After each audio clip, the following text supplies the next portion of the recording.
Hello, and welcome to COMP3218 Let's Play for Coursework 2. I'm Adrienne Chapman, a lecturer in the course, and with me is... Charles Hutchins, I'm a student demonstrator. Excellent. So we are doing batch 7 today for coursework 2, and coursework 2 is we are asking the students to do explore narrative elements of gaming, and in it they are given a choice of 3 different fables. And from that, they're being marked on the game, how the game interacts with the story interacts with the game, the poetics of it, how it interplays with the story itself, etc. So, are we ready? Let's jump into the first game. Excellent, and here is our first game, Dead Caverns. Let's not exit, let's start. Ooh. All right, some writing in here. So obviously some memory of the tutorial coursework. We have, looks like you have to practice in order to, your moves in order to get out of this. Looks like, is that a witch? Are we a witch? Oh, I love it. Yeah. And it looks like you've got a health bar above your head, maybe. So double tap. Oh, so you can double tap to double jump. Okay. Oh. Left mouse to attack. Oh. Oh. Okay. Okay. Enemies drop essence upon death. Use essence when you find tainted land.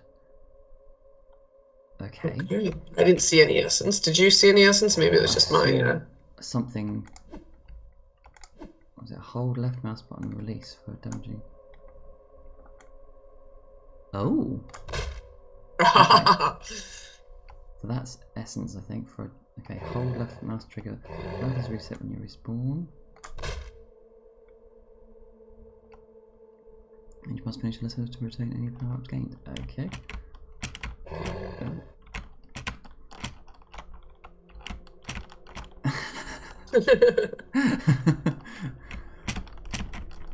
Okay. You can do it. There you go. This is likely one of those ones where they have tested it themselves very frequently, and some play testing with others might have helped. Yeah. Okay, so I'm going to try and avoid the fireballs. Oh, okay.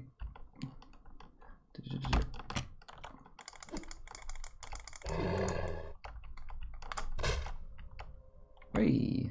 Okay. Girls and spitters have been tainting these lands. Many have tried to save them, but their downfall comes from temptation and the enemy's deceit. Okay.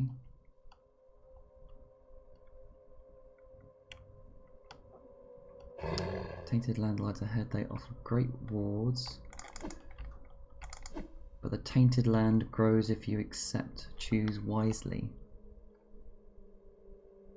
Is that black spot over there like tainted land? Oh, it does look like. Can you use the essence?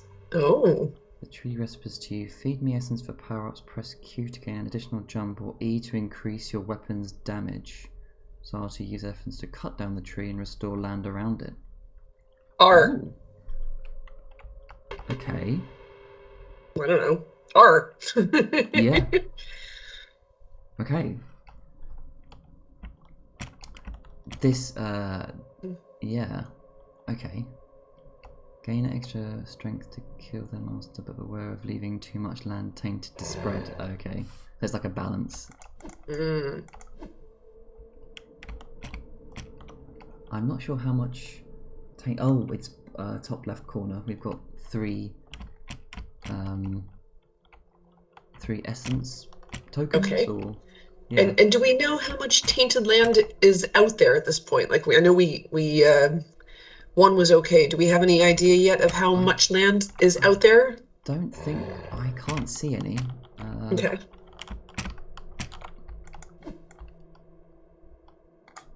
Oh. Okay. Oh. Not sure your health bar has gone down at all, has it?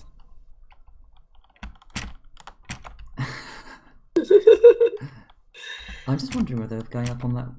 Oh, okay. I will ignore this for the time being. More tainted lands ahead.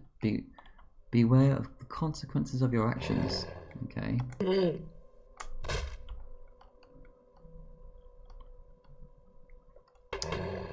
Right, so Q to gain an additional, or E to increase your weapon's damage. I am going to increase my weapon damage this time. Okay. So it's interesting that the tree changes, doesn't it? It did, yes.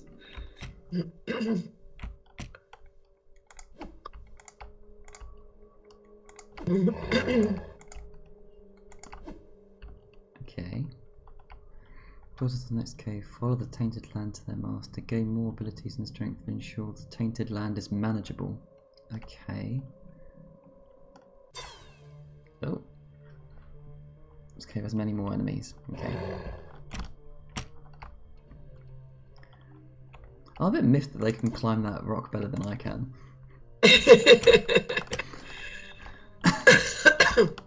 Excuse me.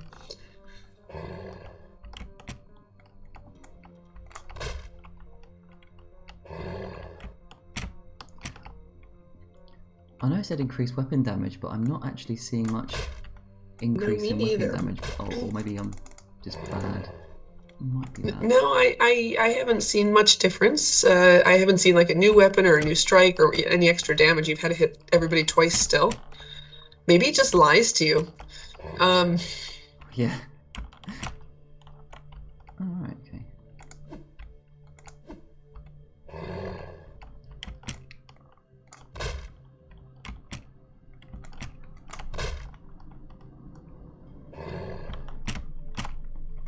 Oh, they really do jump better than you do.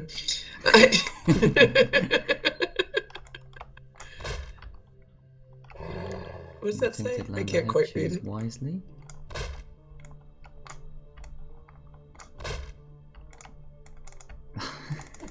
Okay, now at least your health is going down. Yep. Maybe I was more prosecuted or E to gain an additional. Well, I'll do E this time to gain an additional jump.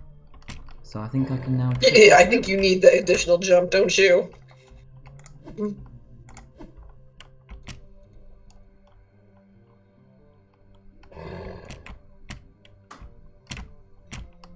Yeah, so I can now triple jump. Okay. I'm not sure exactly what advantages this has at the moment. Because it feels like I could get to those places anyway. To things that you could. Whoa! Oi.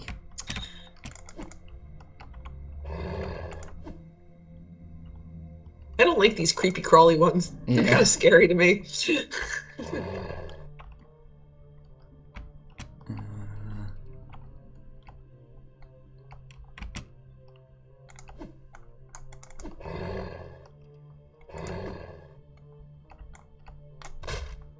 Okay. I am not doing very well. I have very little health left, but we'll see. It's okay. Nobody's judging. We're judging the game, not you.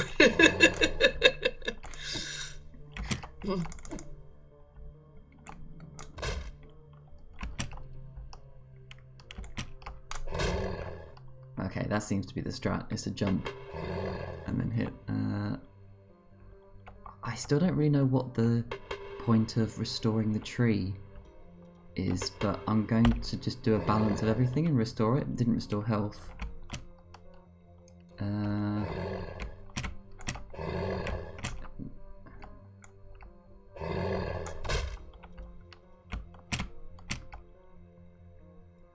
Oh, that looks like a bigger one.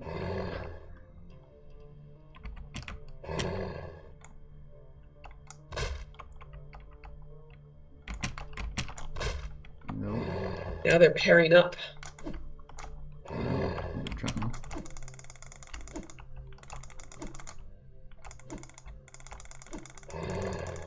Oh. Did you just die? Oh, you died. All right. You know what? We were going to start at this point. You keep playing. Okay. We're going to start kind of walking through some of the basic marking criteria. And hopefully that will also give us a chance for you to see more of the game, or for us to see more of the game. as we get to the more advanced or the more detailed and nuanced conversations. So we're going to start right now around quality. And we're going to go with the presentation first. So that includes audio, graphics, and information design. It's hard to hear streaming as it is, but could you tell us a little bit? Is there music? Yeah, there is like some sort of eerie background music. Okay. I get some sort of nice swipey sort of noise when I use my weapon. Okay. And I get confirmation that enemies are dead and things through audio, and yeah, no, and they sound nice, and I think they're quite in fitting with the style of the game. Yeah, it's, Excellent. The graphics are kind of like edgy, a bit black, and the music reflects that. So yeah, it's kind of in keeping, kind of thematically. Yeah. Excellent. So we're going to say they've got complementary music and audio. And now we're going to talk about graphics. So just watching the game, I mean, as you were just saying, that there definitely is a thematic element that they've chosen with these graphics. I think they've got consistent and effective graphics, and I'm actually going to start bumping them up a little bit higher. I think that even though they're simple graphics, they are actually moving towards appealing graphics. They've kept thematically together, and the tree, the grass, like everything really works to kind of make this, to give the feeling. Then we're going to talk about information design.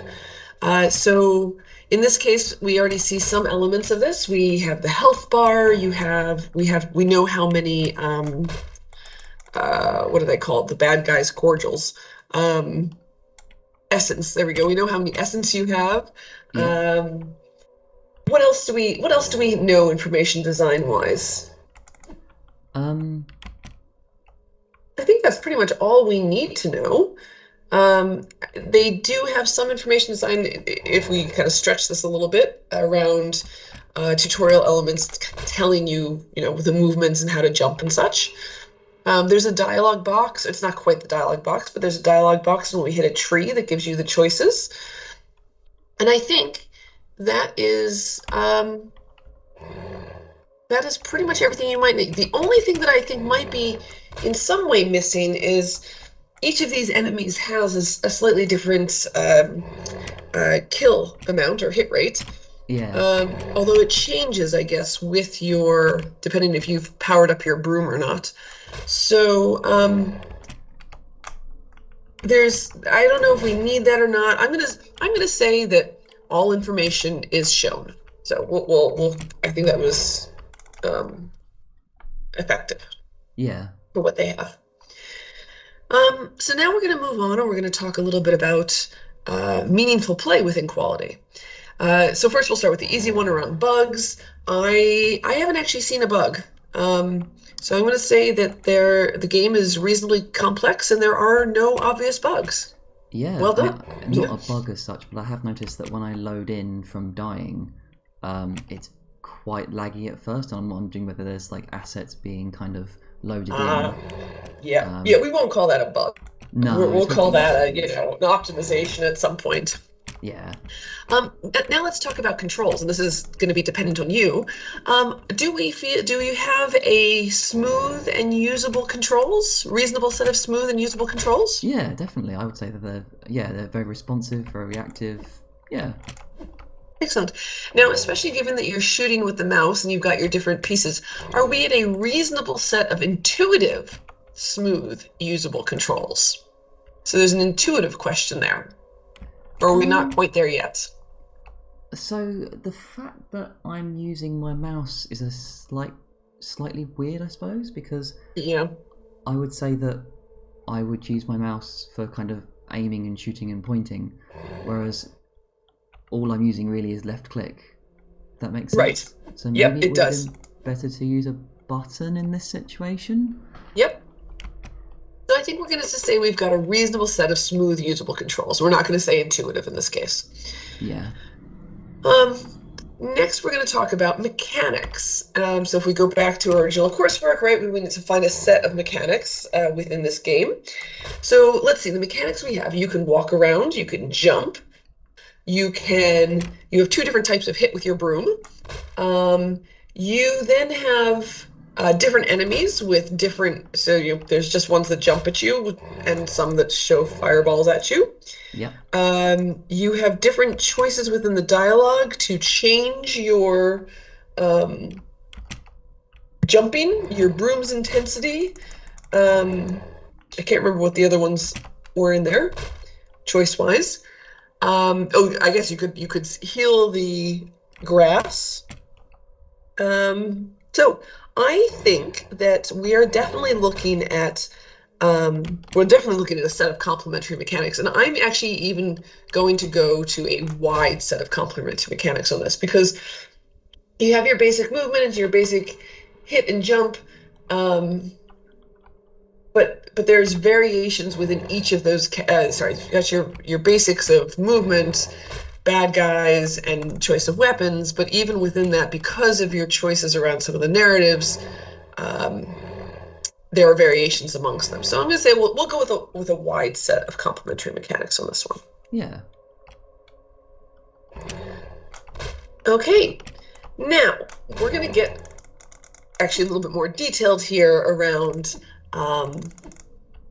fulfilling the brief. Oh, new level. Have you gotten your jump? I think next time you trade a tree for the jump.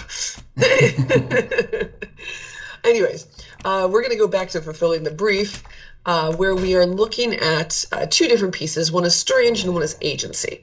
So we're going to talk about story engine first. And within the story engine, we're looking for the game world to impact the story and for the story to impact the game world. Okay. And so I'll admit I'm struggling a little bit on this one, because I'm not entirely sure that I have seen where the game world is impacting the story yet. So the tree always offers you the same choices. At least it's different choices. It was different choices. Sorry, I couldn't read those. All increased health and that kind of thing. Okay, good. So all right, as soon as we've done that now, then that is definitely a place where now here's the question. I wonder if it's each tree, or is it based on what you've chosen before? And so will the same tree always offer you health, or is it based on how badly you're performing and everything else? Well, I'm going to take a quick peek at the game notes, and we'll see if they offer, because often we have a narrative structure. So the narrative structure, that's very nice, although it doesn't, it just says the trees offer.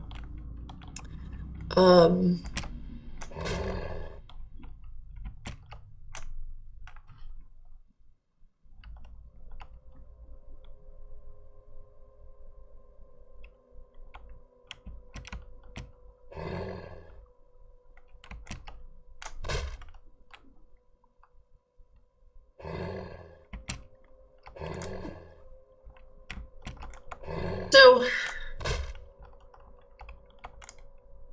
in this case, the narrative is very much that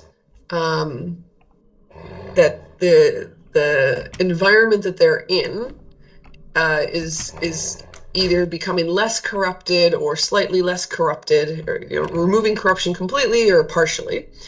And if you do that, I know you haven't quite hit the boss at the end, but if you do that and you use all of your powers to remove corruption, the boss is harder to fight. So the narrative of getting rid of all the corruption, the story of getting rid of the corruption within the world, makes the boss that much harder to win, and vice versa. That you can make the boss easier to play, but the narrative then becomes that you have to actually leave some corruption in the world. Right. So I'm going to say that there is some examples of where the game world impacts the story. I think it could be a lot firmer. So in this case, there's a lot of inference going on around, well, do I do the tree? Do I not do the tree? It's hard to understand. We don't really know why we were trying to remove the corruption. Like, the tree's kind of pretty, the grass is kind of ugly. Maybe trees are good.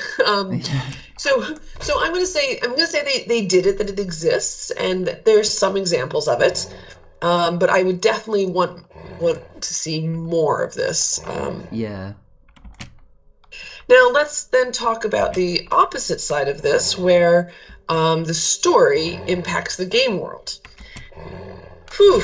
And on this one, let's see. I'm not entirely sure.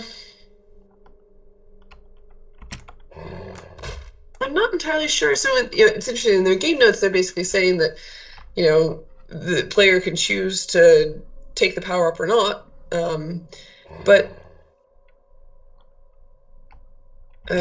So they're tying the game world impacting the narrative to the endings.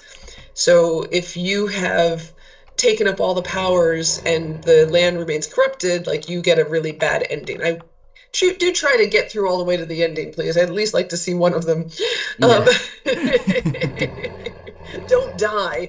I have to say, it's quite a challenging game, actually. It is quite. They've got the skill, quite, sure, quite well. They have play tested it on themselves, and maybe not on a set of noobs, right? Effectively. Yeah.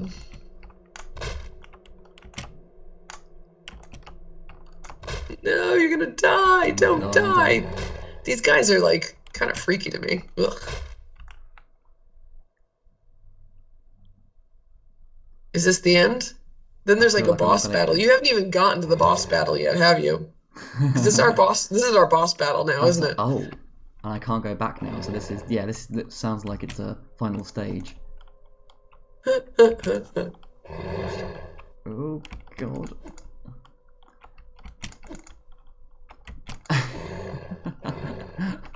It's just so much here.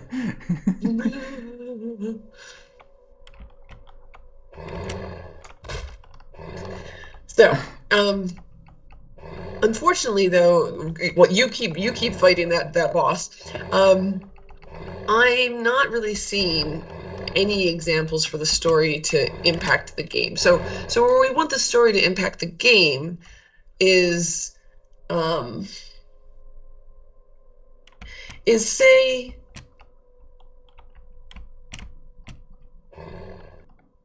well, I guess it's there. I'm going to say it's minor examples. So I can see the line here where if the world stays corrupt, because you keep taking the power-ups, it changes your gameplay. Yes. So I'm going to say there's a few examples or sparse examples of it, but what we really would like in this instance is something a lot more. So for example, maybe perhaps you can, instead of having to also, maybe you've got evil trees, maybe you also have an evil hedge, and the evil hedge, you don't need to present it. It doesn't offer you the chance to clean it up. Maybe the evil hedge gives you the power of adding just a little more corruption in the world to get like a massive power up.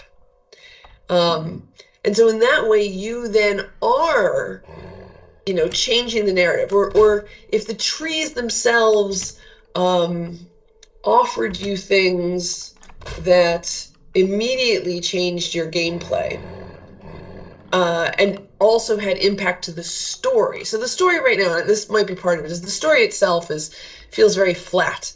There is no story. It's just there's some ugly trees and grass, and it's corrupt, right?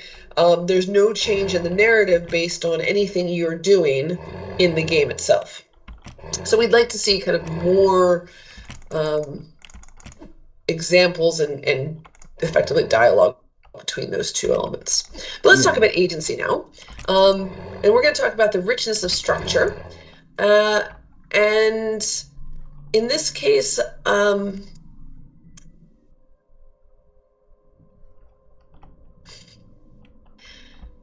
we're talking about the richness of structure in terms of the game itself, in terms of the narrative, and looking at their narrative diagram that they've submitted with their game notes.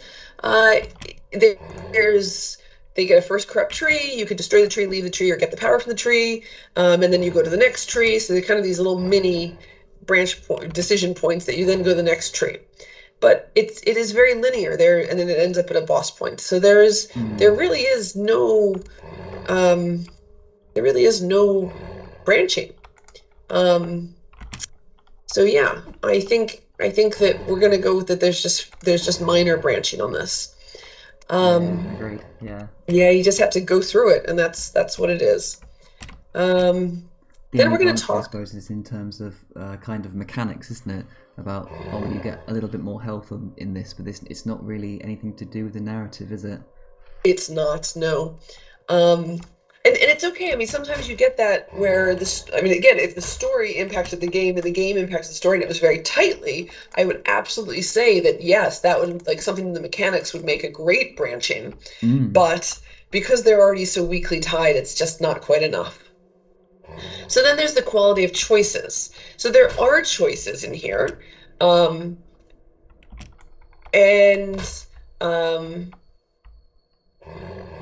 there's, I think, so we're definitely at some interesting choices. And I actually think that they actually did fairly well here because there's some attempts to manage player agency. So there's obviously this choice of, do I do something for the land or for the tree, or do I get the power for myself? And you already kind of are getting this feeling from the very first tree that you might need these powers. So you definitely need some jumping powers. So I think we're going to go that they did fairly well at trying to manage player agency on this one. We're going to say they have some choices and they try to manage player agency. Yeah. From here, we're going to move on to poetics, as actually design elements, which includes poetics and technique. So poetics is looking at the narrative and the gameplay. And the hope is that the narrative and the gameplay support each other and complement each other, and they don't interfere or conflict.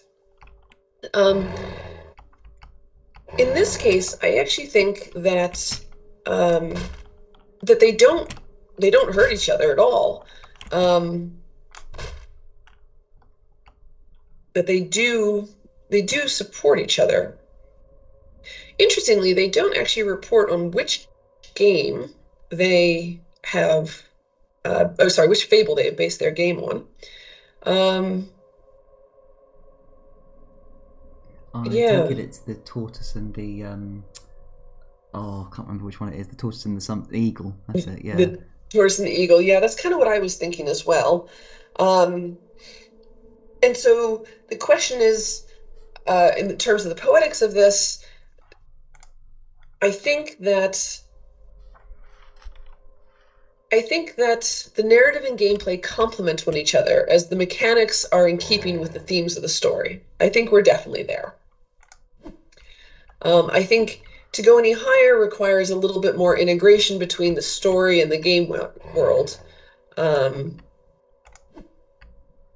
So because then it would need to emphasize, you'd kind of get to emphasize it at that point. But I think kind of poetically, we are that they are helping each other because the mechanics themselves really emphasize the key elements of the story.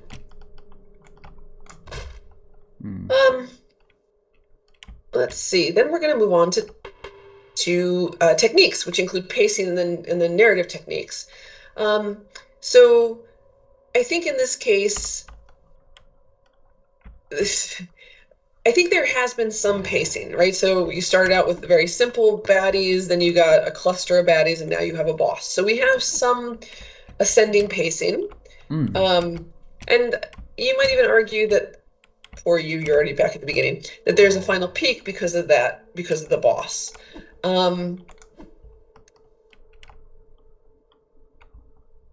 that's in terms of the gaming itself.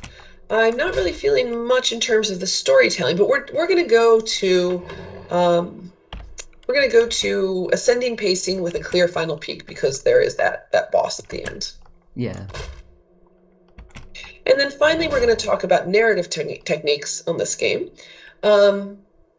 So we have seen effectively dialogue boxes, right? The tree talks to you in a way.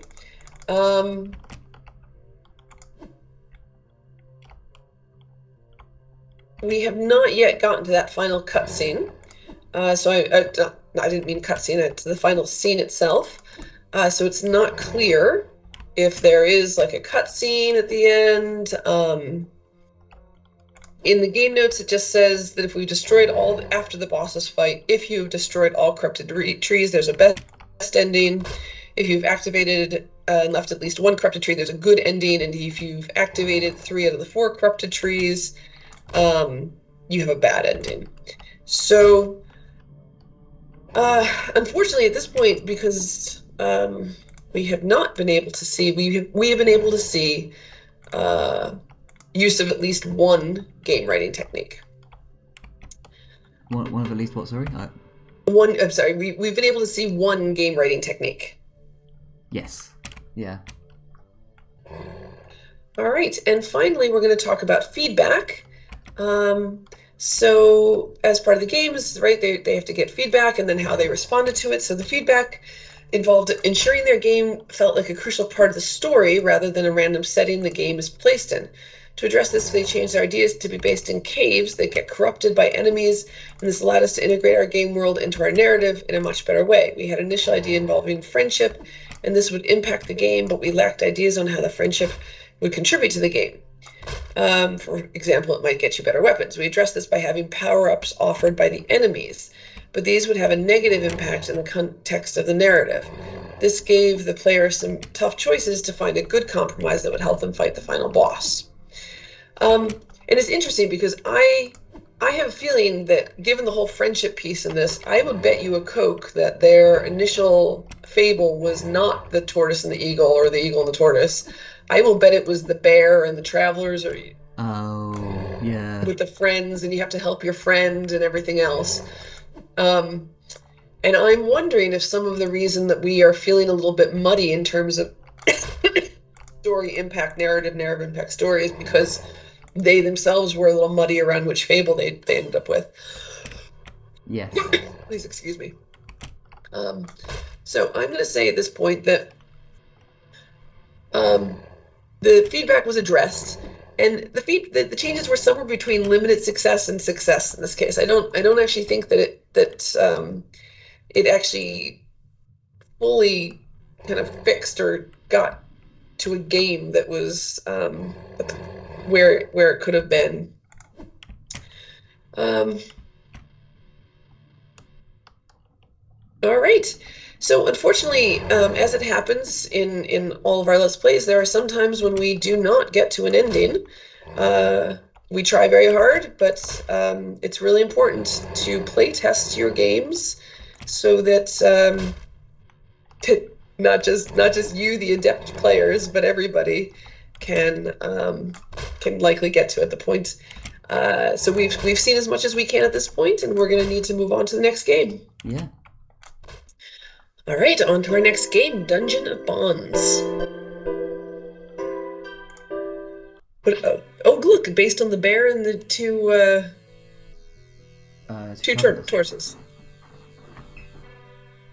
Okay. Objective, make it to safety. Okay. I assume we're safe.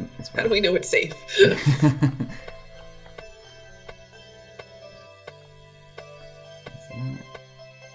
Getting Minecraft vibes from the torches. F to pick up the sword. Okay. Click to swing. Is it a hammer above you? Or is that not a thing? Not a thing. Just an asset. Okay. Oh, are we supposed to kill them? They look cute. What are you doing? They also don't seem to do any damage to us.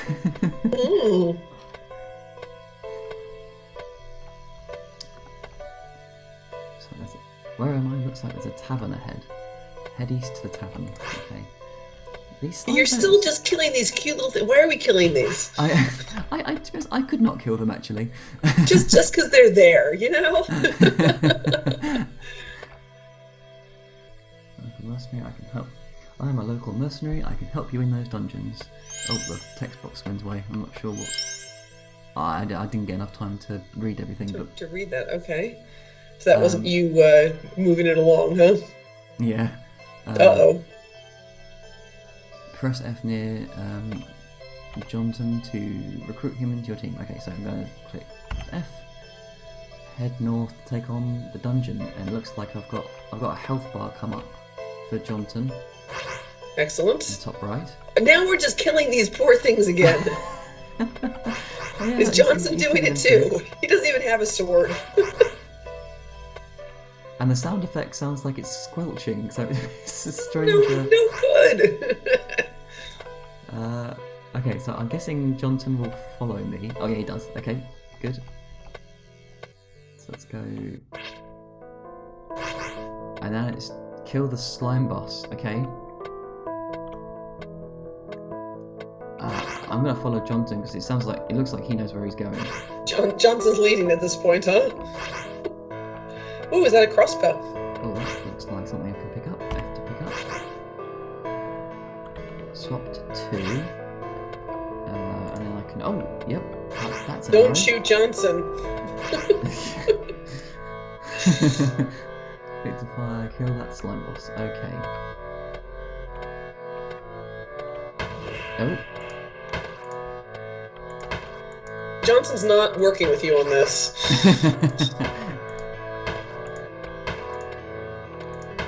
I'm not. Oh, I can see a health one now. Okay, the health bar's at the bottom. Okay. Yep. And hold it down. I can't hold click down. I have to. Yep.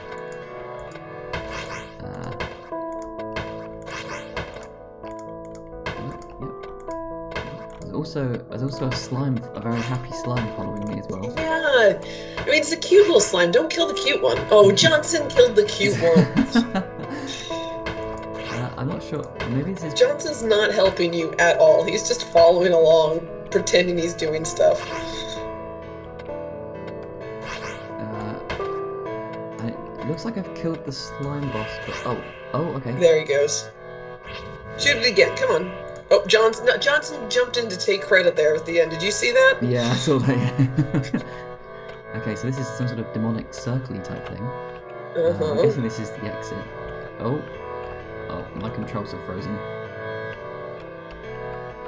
Oh. Okay. No,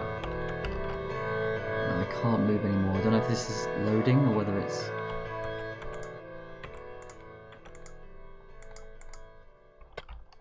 Oh, I can move. Oh, there you go.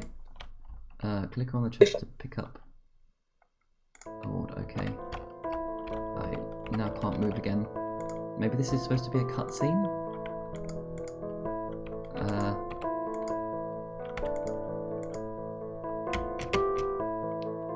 Okay. I'm gonna just wait for it to release me. I can't quite see the writing in purple to the bottom right. Could you read that out for me? Oh, it just says press 1 and 2 to swap weapons. Oh, I see. Sorry. Yeah, I can't really move now. I'm not sure. Oh, I have to click. Oh, I see. Okay. So when it says click on, I actually do have to click on. Yeah. Click on it. I see. I see. Not actually go with my character towards it. Okay.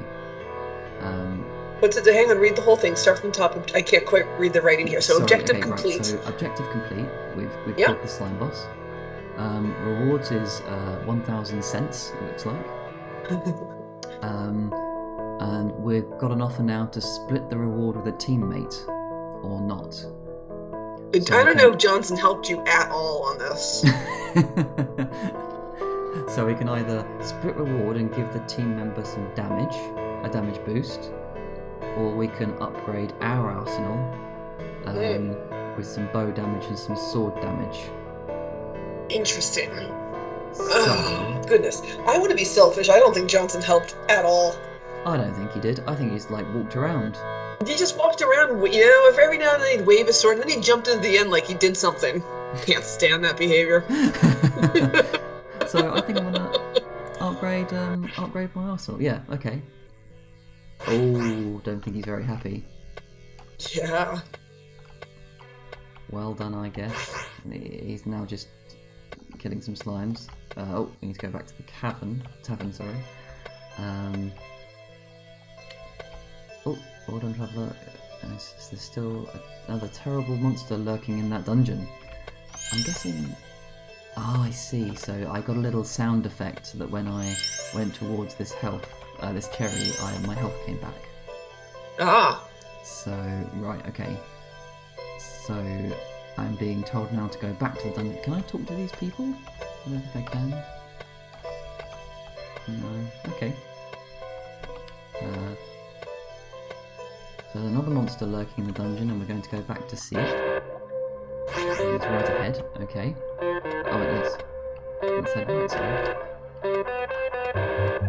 Head right to the dungeon. It's nice, we've got a clear objective at the top there, which is quite good. Yes.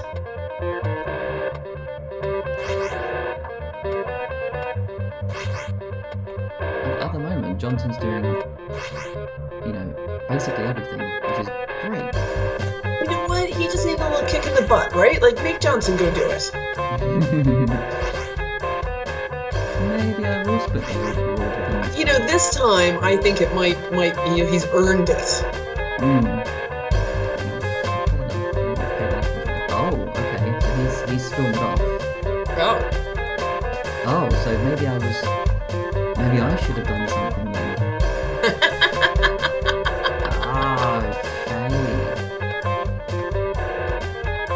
Oh god.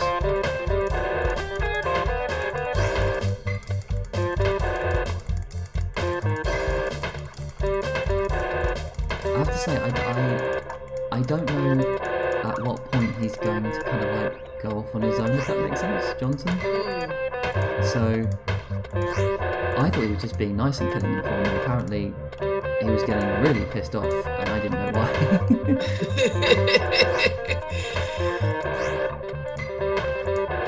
Better communication skills. I think that's the point here, is better communication skills. I'm guessing that has maybe an effect on the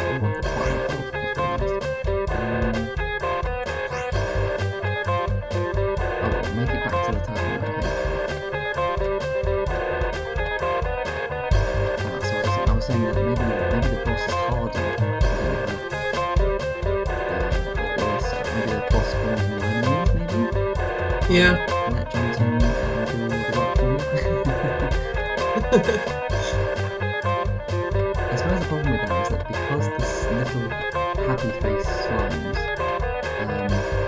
don't pose much of a threat, I didn't think he was much of a, doing anything. Yeah. Oh. I'm sorry, I was talking. I didn't read that box. Uh-oh. Yeah, and it went too fast. I suppose that's because we weren't friends with Johnson anymore, and that's why it ended so soon. Maybe. Okay. Let's play again. Yeah? I still think we should be mean to Johnson again, but now you can go through really fast. Yeah. And while you start blitzing through this until we make our first kind of set of decisions, I'm going to start actually walking through that marking criteria. So let's see. Let's start with audio. Audio effects and music. I think we have both in this case, don't we? Yes, we do. Yeah, and yeah, I would say they're quite in keeping with the game. I suppose with yep. There's a nice little village and things, and it's nice little happy music. And I think the music changes when you go inside the dungeon. Oh.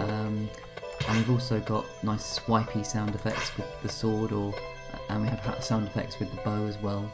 So excellent. Yeah. So normally I would say complimentary, but the fact that we actually have some changes based on location, I'm actually going to say that we might not all be all the way up and towards complimentary and appealing, but I think we're definitely edging in that direction. So good job.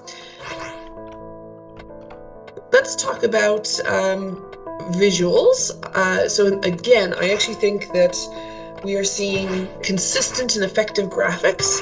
And the fact that there's such a stark difference between the happy village and the dungeon. I mean, it's simple, right? It's using very simple assets, but just the color changes, it gives you such a thematic difference. Doing really well there, I think, in terms of we're moving up into appealing. Yeah. Well, we can talk about key information or information design at this point. So this is a great actually place to be. The slime boss has a health bar. You have a health bar. Johnson's health bar is up over and to the right, correct? We have, or at least it was. It was when Johnson first showed up. Yeah, it was. Yeah, I wonder where that went. Yeah. Well, it was there. It was there. We know that you have an arsenal, and it has some instructions to remind you how to get between the arsenal. What's that yellow right in the top say? I can't quite read it. Oh, it just says objective, kill slime boss. Thank you. Didn't you do that already? I think I died, but there's not much information when you take a hit. So I didn't know I was low on health. I see. Yeah, in fact, I was looking at it. I thought you were fine. So let's see. I think, to be honest, I will say I think that of all the things that I'm finding a little annoying in this game is like the dialogue boxes come up very quickly and they go away very fast and you can't go back and get them. You know, it would be nice if the dialogue box was up when you're talking to a character until you push the button again, space bar again, right? So you can drive it as quickly as you want, but if you want to sit there and read it carefully, it's there. You're doing great. Your health is fine. Boss is almost dead. So,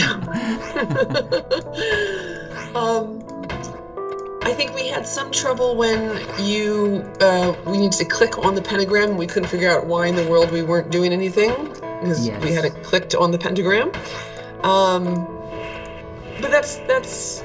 I mean, some of that's information design, but some of that's just clarity. Okay, so whoops. So now the gateway to get to the pentagram is clear, and this is where this time you get to walk on it. If I click on the chest, I bet. I see, that was too fast. I couldn't actually even read that. Yeah. So interestingly, I can actually move this time. Yeah, it's something different here, isn't it? Okay. I don't want you to help Johnson. Johnson didn't do jack during that battle. Okay, well, we'll no, we don't have to. Let's play the other way. So, okay.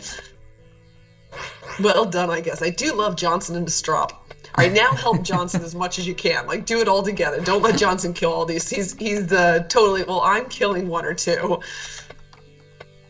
You see, now I have low health, which is quite interesting. I thought I exited that dungeon with full health, but... Yeah. Go get a cherry. I mean, it might be them trying to tutorialize. Oh, you now have full health. Yeah, so I went... There was a sound effect, which is quite nice, so that, I can... Yeah.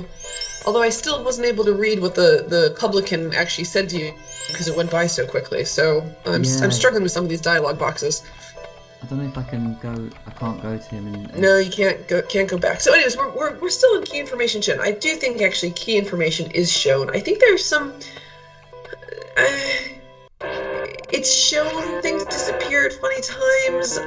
Where did Johnson's health bar go? So they're not all the way up, and all key information is shown, but they're almost there. All right, now let's move on to. Meaningful play. Let's talk about bugs. I actually don't think, even though we had that freeze, I think that was user error. Maybe, although I don't know what that freeze was. We're gonna say that the game is reasonably complex, and I can't say there are no obvious bugs because something weird is going on there, but they're pretty close to that. Okay. way. So they're not all the way down. The game is reasonably complex and there are infrequent minor bugs. They're basically halfway between those, just from what we've been able to see and play. Usable controls. How do you feel about the controls? Are they smooth and usable? Yeah, definitely. You have like they're very reactive, and my arrow goes in the right direction when I indicate a direction with my mouse. So mouse control is good. Just a standard WASD to move, and that's all good. So I feel like it's pretty smooth and pretty on it. Yeah. Great. And are we going to go up to intuitive? Do we feel intuitive? Intuitive. Yeah, I would say they're intuitive. Yeah, I would say that. Okay. Yeah. Great. Then let's talk about. I think the difference here is that mouse, right? That it's kind of doing what you expect it to do, and you would use a mouse for such things. Let's then move on to mechanics. Let's talk about the mechanics we have here. You can move around the board.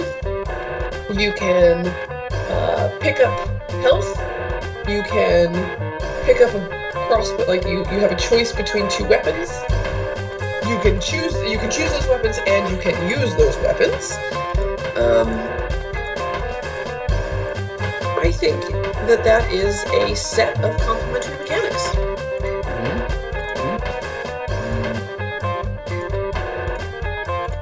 So you can combine sort of like the controls that you move around, and so you can shoot not in the direction that you're facing and things like that. Yep. Excellent. So let's talk about fulfilling the brief now. So the story engine, and for this one again, we're talking about whether the story impacts the game world and the game world impacts the story. And we played through once where we were a bit mean to. Oh, we've got a scorpion now. We were a bit mean to Johnson. Has Johnson deserted us again, or is Johnson still with us? So Johnson seems like he deserts you anyway. So I killed all the things, so I didn't make him do any work. And he still went back to the tavern and stopped. Okay. And so you're just kind of on your own at this point. Stopping him from doing that is to give him half the share. The first dungeon. Yes. And there's been no other points where they ask you to. Oh, thanks for helping. Keeps our town safe, traveler. Shame you and Johnson can't seem to eye to eye. No matter I can't read this. You're always welcome in our tavern. That's it. Was that it? Interesting.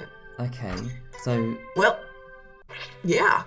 So this time, go share with Johnson. But I think you can kind of see where this is going. That there are basically different game endings, depending on whether you have shared with Johnson or not. And it's basically there is one instance where you can make a decision within the narrative. And the impact of that effectively goes to that ending, as opposed to, and possibly how hard it is to kill things by yourself. So I think at this point we're basically fewer minor examples of where the game world impacts the story. That you have that one choice in sharing with Johnson.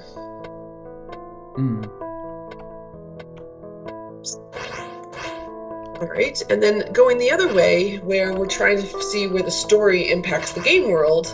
Again, I'm struggling here because you were actually able to successfully complete everything without Johnson. So, like the game, the narrative element of this, where you're feeding back and forth to this one point with Johnson, and he gets pissed and leaves. Like, it doesn't actually impact your gameplay at all. No. Yeah. Some support for story elements in the game, but the story has no real impact on the game world. Is, I think, where we are. Yeah, I'm afraid so. Okay, well, let's talk about then kind of richness of structure. So we're talking about agency at this point, and what we're looking at for is a story and the branching within the story. And looking at the diagram that was sort of included in this, there is basically one branching point, and it's basically whether you choose to share with what's his name again? Jonathan? Yeah. Richard? Bob? Whether you share at that point or not. There is one branching point. And so I think at this point we're kind of down at few or minor branching points. Yeah, there's not really a lot going on that one. I was wondering if there's like, you know, if I do share next time. That's what I was trying to get to. I'm trying to get to the bit where. Yeah, go share. Go share will be nice. And then we'll see if there's sort of more branching points. And sadly, according to their diagram, no. Oh, okay. Yeah, I mean, you go ahead and try it, but in fact, what I would love to do is if we could get all the way to the end with Jonathan happy with us, just to see the alternative ending. Yeah. I think his dialogue changed. Well, I would hope that his dialogue changes. Yeah, I mean, I'm assuming the dialogue will change a little bit. Don't shoot Jonathan. We don't want him pissed off at us. Okay. All right, let's go give Jonathan half. Click on the chest. Give him... Right, okay. So then we split the reward this time. Good. And there's still a terrible monster in that dungeon, so we're going to go back to the dungeon. Is Jonathan still with you? Oh, Jonathan is with you, okay. Okay, so you keep going and we'll see where we go, but so far, really, just one branching point is not quite enough in what we're looking for in this. We've got quality of choices, so this is around supporting agency. So do you as the player have interesting choices to make, and are those choices kind of, do we have an effective system for managing player agency? And in this case, I actually don't think there's anything managing player agency. Basically, we have a single choice. Do you give Jonathan half or not? And there's just few interesting choices, I think, is where we are. Yeah.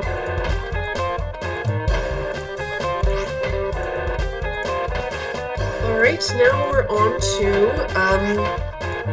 looking at poetics, sorry. So in this case, we're wondering whether the narrative and the gameplay, how they go together. And in this case, I think that the narrative and gameplay do not interfere with one another, but the key mechanics have little to do with the themes of the story. So you can play this game without anything in the narrative at all. Yes. Just fine, and it stands as a game. In fact, I think it almost stands stronger as a game. The whole Jonathan's having a strop and stomping off is a little odd. And the narrative, like it's just a nothing really. So I think that the gameplay doesn't interfere. It certainly is that the gameplay doesn't go against the themes of the story. But the narrative is just a non-entity in this. Yeah. So then we'll move on to pacing and techniques. I mean, I guess there is some pacing here. Like the scorpion looks a bit boss battle-ish. Okay, so you get a different cutscene here, huh? Or a different end scene, huh? Oh. Wow. Where you're always welcome now, and they don't go on about how selfish you are. Basically, they've removed a line. Yeah. Fair enough, okay. Okay, so, I guess there's some ascending pacing. It's fairly flat.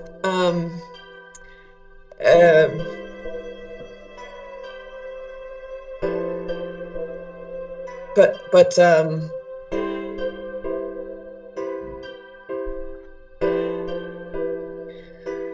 I I think where we are is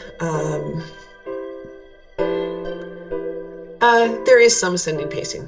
And while it looks like there is a bit of a boss battle, it itself isn't really boss battle-y-ish. It's just a scorpion who's much like the slime.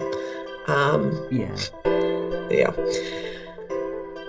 Yeah. Okay. I suppose at like kind of satisfactory level. Yeah, that's pretty much what they're at. And then we're going to writing techniques. So we've got dialogue boxes. So we can see at least one game writing technique in this case. So that's fine. I have not seen any others. Did I miss anything in there? I don't think so. Yeah, dialogue boxes.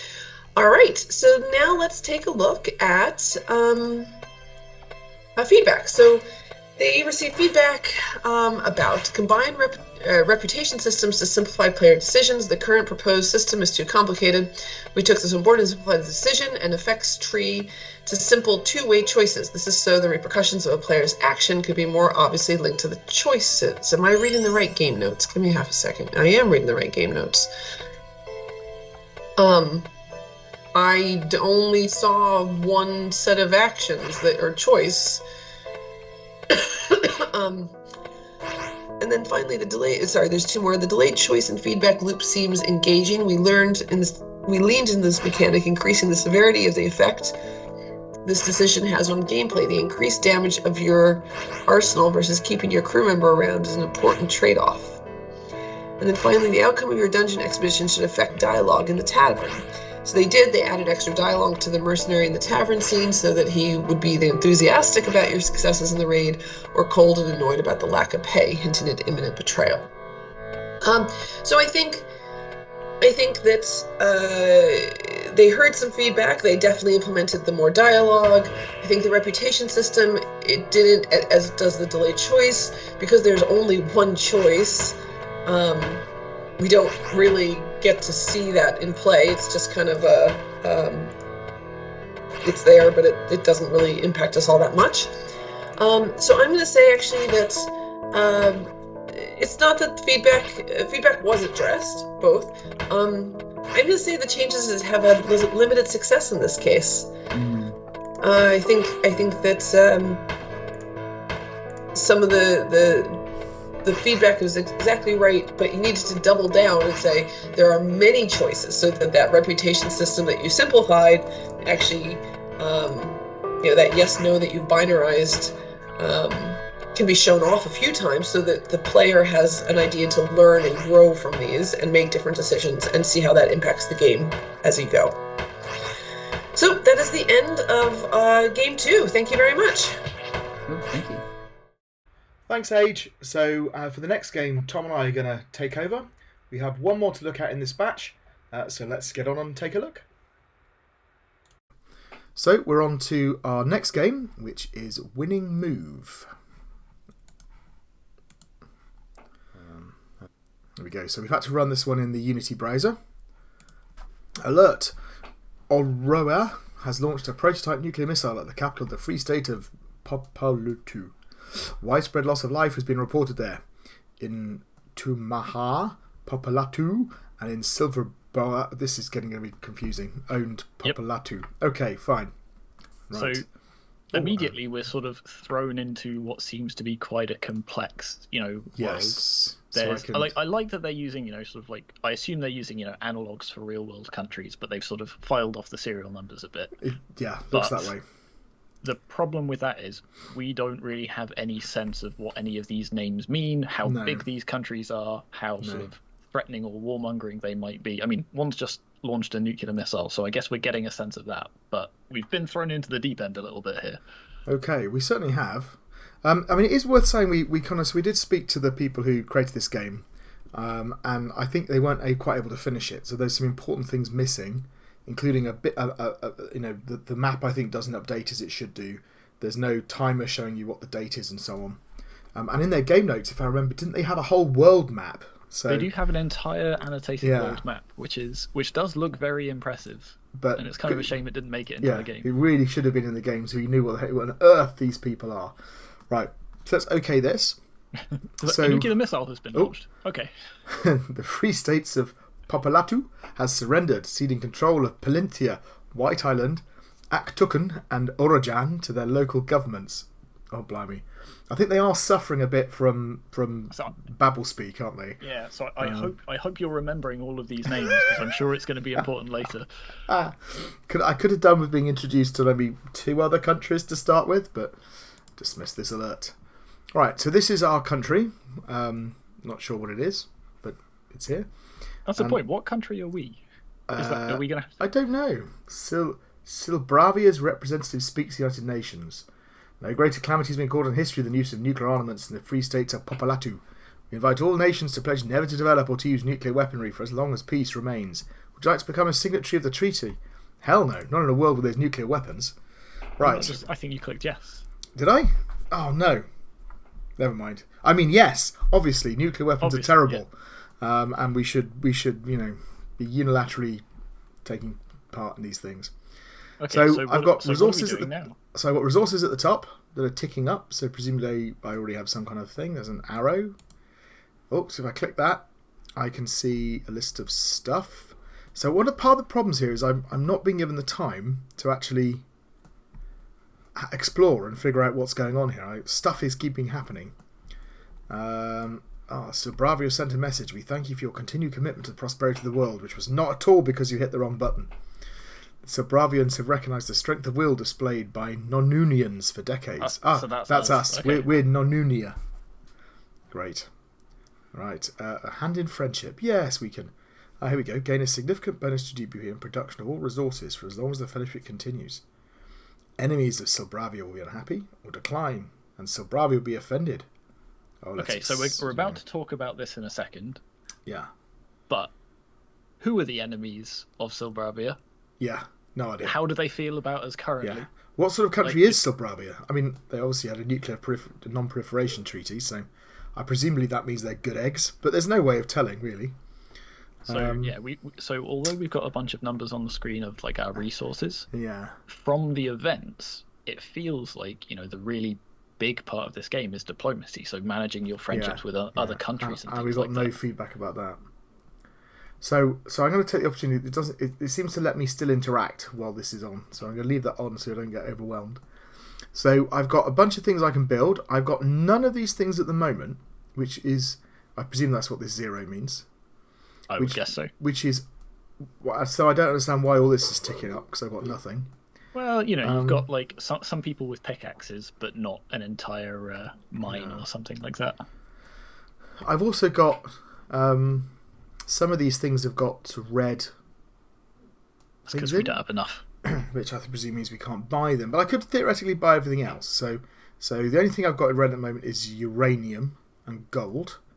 So what makes uranium? I presume that's uranium. Yep. So I'm guessing from left to right we've got coal, oil, steel, gold and uranium. So if I buy a uranium mine, has that bought a uranium mine or not? No, it hasn't. I don't. You might not be able to because the thing's I'm open. going to accept that.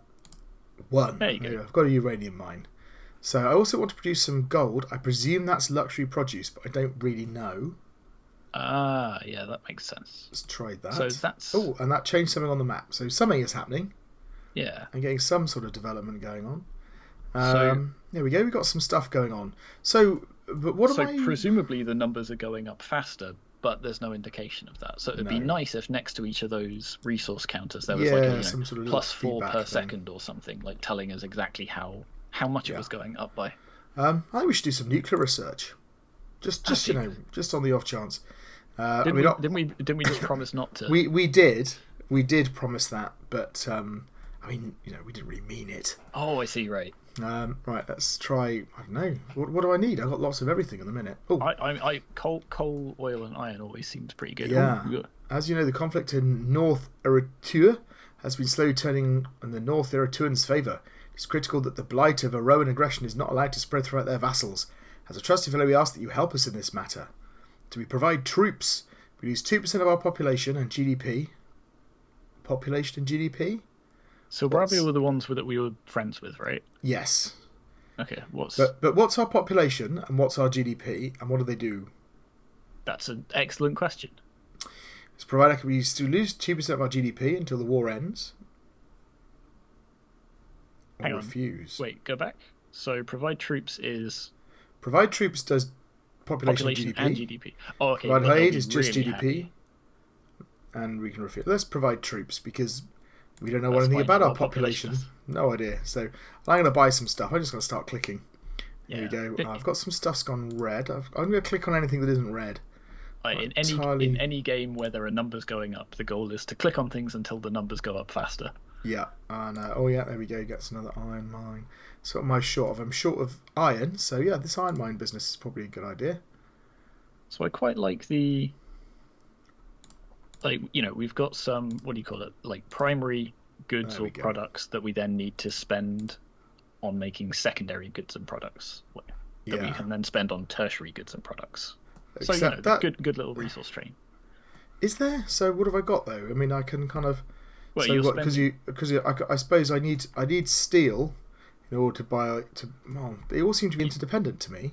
Well, you've got coal, oil, and steel, which you need to build the luxury products and the uranium mines. Yeah, I suppose you could argue that. And so you're right. The stuff down the bottom here. So you mean the luxury products and the uranium? So I've got these kind of three basics and. All right. Okay. Well, I feel like the nuclear research is. Yeah, we're going to up that in a minute. Don't you worry. Volcavia has sent a message. We of the proud nation of Volcavia have nothing to say to you. Your weak presence, diplomacy, and conflict alike will soon bear terrible fruit. We have something to say to you. We have nothing to say to you. Yeah, great. Let's have another uranium mine, and then we'll see if we've got something to say. Let's have more nuclear research. Okay, diplomatic centre, maybe? So just 1 second, Dave. Yeah. Do you remember who just sent that previous message? No. Yeah. No. Not really. So Silbravia is the only one I remember at the moment. Oh, and we're the Nononians or something. We thank you for your strong allyship to freedom and liberty. We recognise your capability and see it wise invite to a formal alliance. Yes, let's. I have no idea. I have no idea who they are. Fellowship has gone up. Fellowship. But we don't know what impact that has had. Yeah. I'm a bit worried I don't have enough basic stuff, so I'm going to build some more basic stuff. Got a lot of iron mines. I've got a lot of iron mines, although not that. I keep running out of iron though. The Arushian conflict has ended. Our allies Protomange and southern Arusha stand victorious, resulting in the annexation of North Eritrea by Protomange. Great. Good, I guess. Yeah, I've been trying to get this iron thing going, but it just doesn't seem to be having a lot of effect. I need much more iron. Give me more iron. That's more. Oh, come. Everything needs iron. Everything needs iron. I'm just imagining the our modern green sensibilities as I frantically click on coal mines and oil rigs. Give me more. You've got a lot of luxury goods. Maybe chuck some of that into diplomatic centres. Yeah, it needs steel though. What else needs luxury goods? Oh, Oria and Nimbu have jointly closed entry through their shared canal to all vessels. As a result, New Ataria, Dirania, and Molkia are almost entirely functionally landlocked. So let's chat about these like story events and things like that. They're kind of cool in terms of building up, what we know about the world. It's a real shame that we don't have the context of the world map. Or the current feelings of each country, but in terms of the events themselves, they're... I think the events are really interesting. The problem is the absolute lack of context. So you just have no idea who any of these people are, where they are, what they're trying to achieve, what their current sets of relationships are. Games like this are really hard to get right. There's kind of the whole building of complexity. But for any game where you've got lots of interconnecting systems, it makes it very difficult to introduce the systems one by one, right? And here we've got whole feedback systems to us are missing. Whole sets of information are missing, presumably because they ran out of time. It does very much feel like we have two sort of separate games here, almost. Like we've got one sort of like clicker game, which is all about getting resources, using those resources to build things to give you more resources. Yes. And then we've got these diplomatic events where we're promising things to certain countries and other events are happening in the world. Yeah. That feels sort of more like narrative, event driven. And there's a bit of crossover between the two, like the sort of 2% of your GDP if you click this option, but there isn't a massive link between those two things from what I can you can tell at least. And I think that's the problem. Is like you said, it's not only is it two separate systems, but because they're so independent, both systems feel purposeless. So I've got no reason to build any of this stuff because I don't have any of the kind of narrative goals in mind. And kind of when I'm making narrative decisions, they don't seem to be affected by my current status particularly. So Bravia's developed missile technology. See, but have we got that missile? I mean, my nuclear research is high. I don't know. I think we better build some bunkers. Like, it feels like there's a couple of things that would make this feel a lot more coherent. And one is just a bar on the right hand side that tells us all of the countries and how they feel about us. Yes. And a bar at the bottom that is like your current progress to making a nuclear weapon, like a bar. And the more of those nuclear research facilities you make, the faster that bar goes up, kind of a thing. Something like that, yeah. Volcavia has announced a list of countries it demands join an organisation named the Pact of Mutual Protection. To those who do not accept, the countries are Gavel, Mutual Protection, Simon, and if you don't join... Nonuria, that must be us. You're on this list. However, your ongoing alliance with the new pact are incompatible. You will have automatically... Well, that's interesting. So we've refused. That is interesting. Why can't we choose to break one alliance and join the other? I should be able to do that, shouldn't I? Well, send a message. We are appalled to hear of the blatant abuse of power by Volcavia in recent days. Tyrants attempted to strip away the autonomy of others and no friends of Sobravia. We will provide our full assistance to you as your allies. Simply direct us where we should be best of use. Let's help with military. Help us militarily if it comes to war. And in the meantime, let's crank up our production facilities. Maybe make sure we've got lots of uranium mines. But again, I'm doing this because I'm kind of assuming that it helps. I've also got some bunkers. I'd quite like to have one of these things, but I'm quite a way away from having that. I tell you what, do you want to let it run and we'll save up for the bunker town, and while we're doing that, we can have a look at the mark scheme. Let's go for it. Okay, so the first thing we're going to be looking at is the overall sort of quality of the game, so things like the presentation and how good it is to actually play. So to start off, information design. What do you think about the information design? Well, it's kind of like you said, it's a tale of two halves, isn't it? One half is here and the other half isn't. So the half that's here, I quite like. So I've got kind of my these things at the top here show me my resources. That's very clear. I think the costs down here, we got that very quickly. It shows me how many I've got. So that's working nicely. There seems to be some kind of relationship to the map, but it's not entirely the towns are growing bigger clear. as we're building stuff, which is kind of neat. We're kind of getting there. I can build a bunker town now. Whoa. Let's do that. There we go. Built a bunker town. That was a big old thing. So all that's kind of nice. This arrow is kind of obvious, though. Not really any reason to ever put it away, but so that works fine. The problem is that there's a lot of information missing, and it's what you were just saying. It's the relationships with the other countries, their relationships with each other, kind of the status of our overall kind of technology tree, which I guess here is mainly on the nuclear armament stuff. Still Bravia's doing all right. I kind of, that's the problem. There's a lot missing.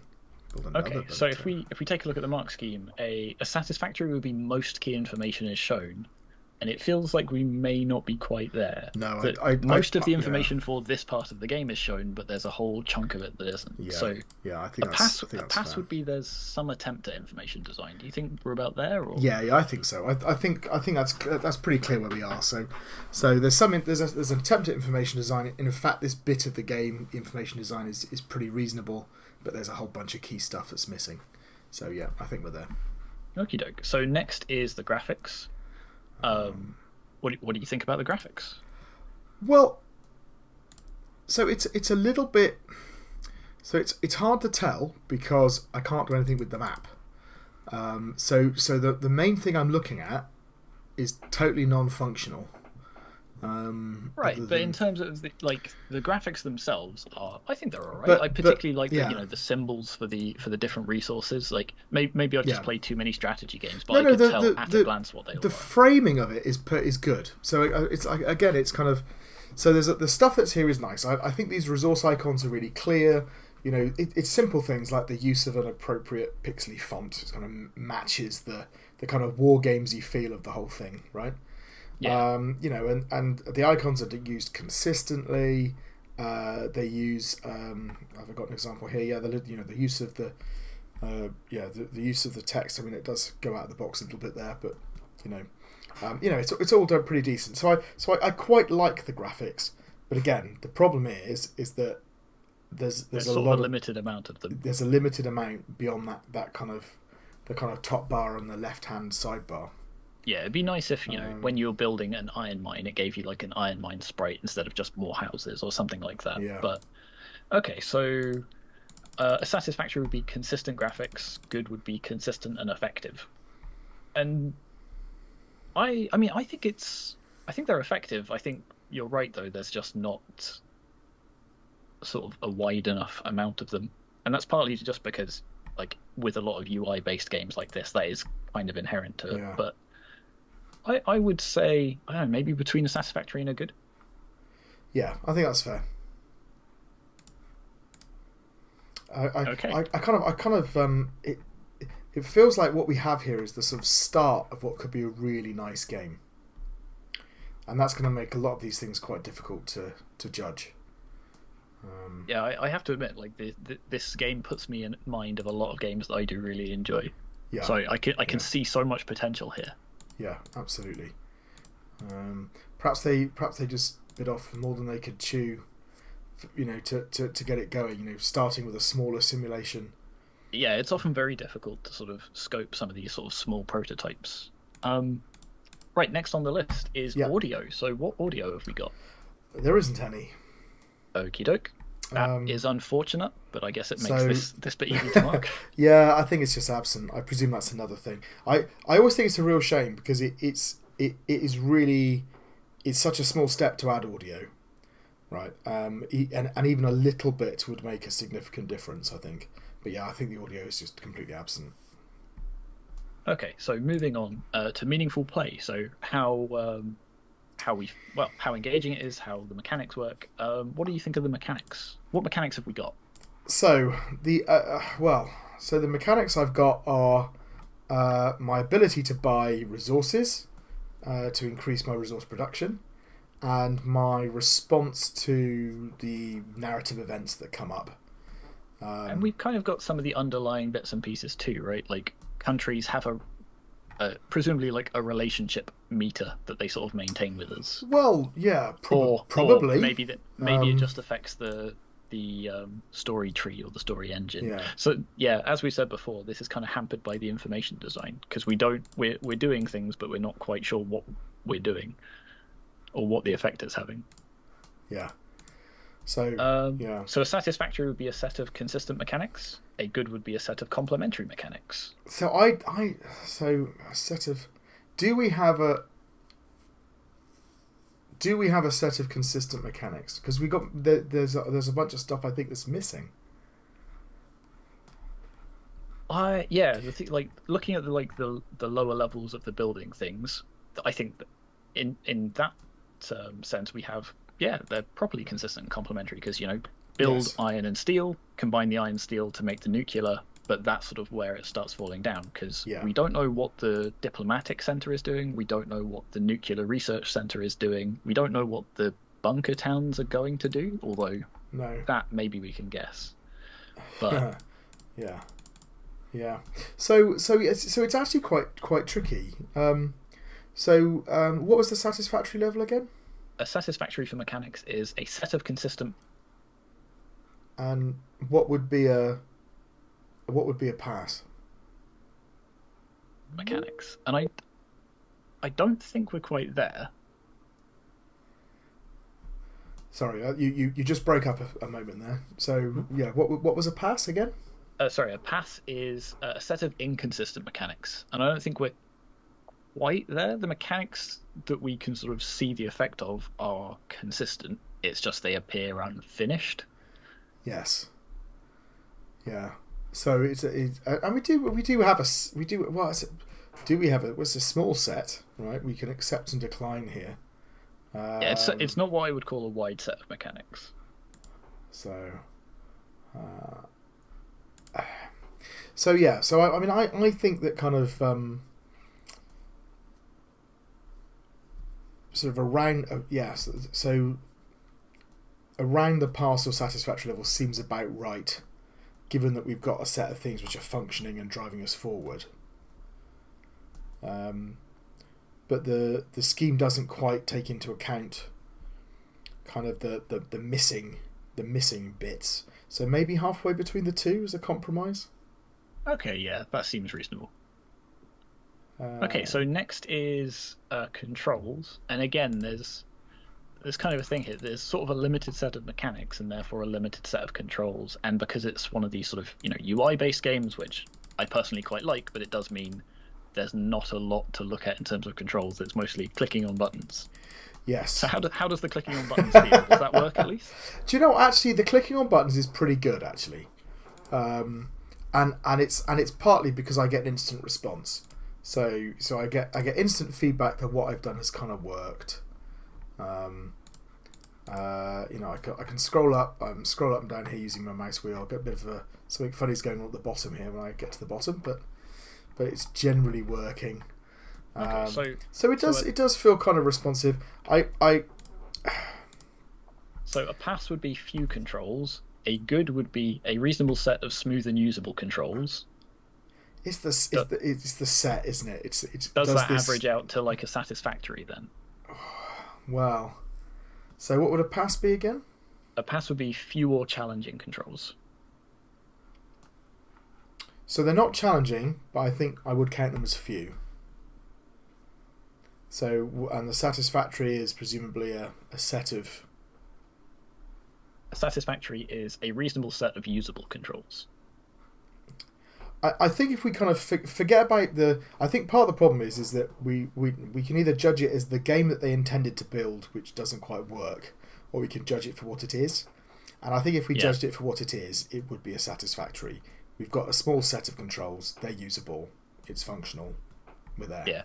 So it's again sort of one of these decisions you make when you're designing these sort of small prototypes, particularly when you're making them against one of these mark schemes. If you go for the sort of UI focus game, then you inherently are putting in less controls, so it means you might sort of get a lower mark for that portion of the mark scheme, but it does mean that you can focus your attention elsewhere. Yeah. Oh, look at me with my uranium mines. Next is bugs.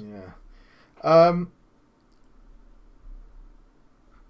So again, this is interesting because we haven't seen anything that I would sort of necessarily call a bug, but there are definitely elements that are sort of unfinished. So we've got to a bit where we've got to an end state, I think. They've launched thermonuclear missiles at us. Yep, so I think we found what the winning move is. It's a shame that peace were in vain. You were entirely unprepared for... What? Left with no weapons? What? Why did I have no weapons? Oh, because I signed a treaty. So if I'm retreating to a bunker, I would say that is somewhat prepared.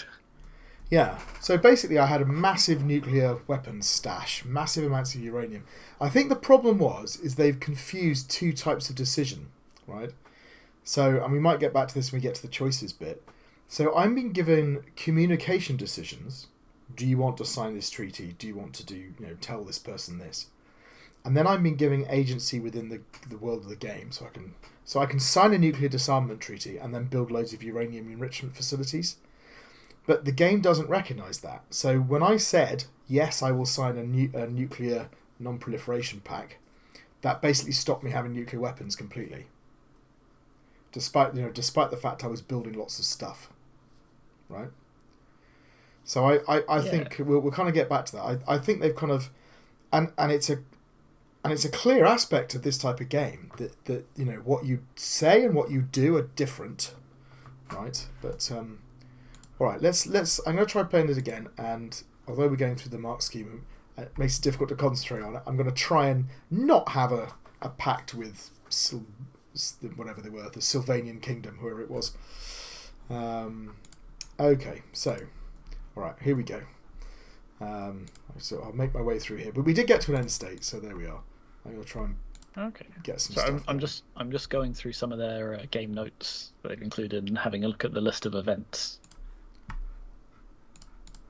So we'll come up to that in a moment, but yeah. Okay. Yeah, so there are multiple. Yeah. There are multiple endings, but they do all end with some flavour of nuclear violence. Yeah, but I thought my enormous number of mines, uranium mines, bunker towns. I mean, I had 35 nuclear bunkers and 5 bunker towns, and I thought I was sorted. But because I clicked on that, yes, I will sign this thing, thinking that it didn't actually hold me to it. I still got that ending, but anyway, I said we'll get to that when we get to choices. So right, so bugs. We were just saying what do we do for bugs? I think so. The secret here, I think, is like we did before, is to judge the game that we have in front of us, rather than say this isn't the game we don't have in front of us. So are there bugs in here? As I say, we've not come across any bugs or crashes, no. But it is unfinished. Is the well? You said I think we have to judge what it is. We finished it, didn't we? Yeah. So I can play the game and I get to the end and it works fine. So I would say that it's the question is about complexity. It feels reasonably complex. I think this is the thing, right? It is reasonably complex, and that complexity is actually part of the issue we're having because it's not revealed to us in the information design. But as a game, yeah, it's reasonably complex. So an excellent would be reasonably complex, no obvious bugs. Yeah, I mean we're kind of having to assume a lot's going on behind the scenes, but well, this is why we ask people to hand in game notes, so at least we have some inkling if it's not. True. So yeah, but I think you're probably right. I mean, I think it's kind of it has a certain level of complexity in the simulation. It works. Yeah. Okie doke. So moving on to the design elements and how well they did what we asked them to do. So first off is the story engine. And first part of that is how much does the game world impact the story? So I think it was worth defining what we mean by the game world and what we mean by the narrative world. So the game world, I would take to be the resource management system. So the resources that I have, the buildings that I've constructed, the rate that I'm getting stuff, and the narrative world is the alerts that are popping up and the decisions I make. In this case, just saying okay. But sometimes it's me giving me a decision. So these seem to be the two spaces. So in terms of the two things interacting, it's kind of unclear to me how they interact. And this is kind of going back to what I was saying about, I made a choice in the narrative and it just seemed to have no. So what it should have done is it should have stopped me building uranium mines, right? Yeah. Or grayed it out, or somehow it should have had some impact on my. On my actual system, and vice versa. It's not. I mean, maybe the level of my production is having some aspect here, but it feels to me that it's my decisions within the narrative space that are changing what's happened within the narrative space, not the things I'm doing in the game engine. And that seems to be what their game notes say as well. So they talk about certain events will only trigger when the relationship of other countries hits a certain level. So, for example, if two superpowers have a relationship of -100 and it stays there for a while, it will trigger a nuclear war. Right. But looking at the game, it seems that the only way to change the relationships of different countries is through those narrative events. So that's narrative impacting the narrative. So the only thing then would be that you can trigger an end state of the game early.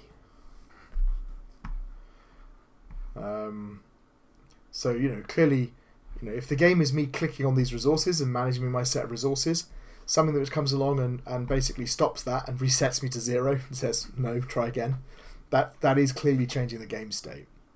But that does feel about it. So I'm gonna be on the bad side this time. Right. I'll be trying to get my production up so I can go mad with my nuclear stuff later. Okay, so it feels like there's definitely the framework to allow that, right? Though, so yeah, there are definitely so many hooks you could put in to a game like this. So, for example, building bunkers could have a big change on that epilogue. And in a sense, that's what I thought I was doing. So I signed the Nuclear Non-Proliferation Treaty by accident, and then I went off and I built loads of uranium mines and developed my nuclear research. And I expected to get something pop up saying, the United Nations of inspectors have found that you've broken the treaty. Found that you've broken the treaty, right? And that would be an example of my interactions in the game world affecting the narrative world. But nothing like that ever happens. So I have a suspicion that both of these things are almost entirely absent. We'll get on to story to game world in a second, because I think there are some examples of it working that way around. In terms of game to story, a poor would be that there is some support for this, but it has no real impact on the story, and a pass would be there are a few sparse or minor examples. So which one is this? Sorry, this is game. To story. Game to story. Can you give me an example of game to story? Because I can't. Well, no, this game to story. I'm sort of. I feel like there's support for it, but it's not really used. Well, I can't think of an example. You're right that they could have done it, but they didn't do it. Right. I'm going to join the Volkian Pact. So yeah, I kind of. So to me, that sort of is probably a poor then, because there is support for those elements, but the game world has no real impact. Well, what does a poor say? Some support for story elements in the game, but the game world has no real impact on the story. Yes. Yeah, that sounds fair. Okay, so the other way around. So how does the story impact the game world? You can make the argument that those events that cap your GDP or something are having an effect on the game world. Like, they're reducing your production of everything. Yeah. It doesn't seem to be hugely impactful, because, as we've already said, we're not quite sure why we're building all of these things and how it's affecting our population and what our population number is and why we should care. But those story events are having an impact on those numbers somehow. Are they? Well, if we believe the game is doing what the game says it's doing, then yes. But again, because of the sort of lack of clarity in some of the information design, we don't know what the impact it's having on our resource generation. I didn't notice then. I just agreed to give away 25% of my uranium to somebody else. I didn't notice whether my uranium went down.